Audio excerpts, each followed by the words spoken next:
Hi, I'm Melanie King. I'm a graduate student at Chico State University, and I work with Brooke Moore and Richard Parker. Today I want to continue our discussion of critical thinking and talk about something called confirmation bias. Confirmation bias is an obstacle to thinking critically. It is a psychological tendency hardwired into people to evaluate an argument based on whether we agree with its conclusion. For example, if you think the president has done a very good job, you will probably think that the evidence he has done a good job outweighs the evidence that he hasn't. A person who thinks he has done a bad job will look at the very same evidence and think that it shows he has done a bad job. Here's another example.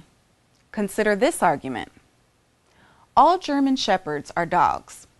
Some dogs bark. Therefore, some German shepherds bark. Do you think this is a good argument? Maybe you have to think about it a moment. Let's modify it. All cats are animals. Some animals bark. Therefore, some cats bark. Logically, these arguments are identical. So why does this argument instantly seem bad, while this one you maybe have to think about a bit? This is confirmation bias. You know some German shepherds bark, so you think, well, that's not a bad argument. Turns out there are several cognitive biases like this one.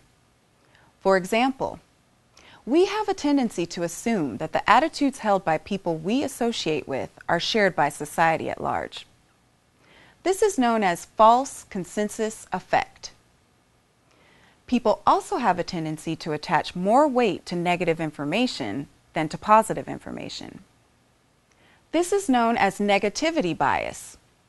It explains why negative political campaigning often works better than positive political campaigning.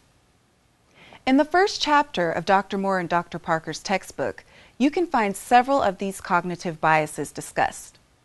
These are critically important to understand because they impair our ability to think critically.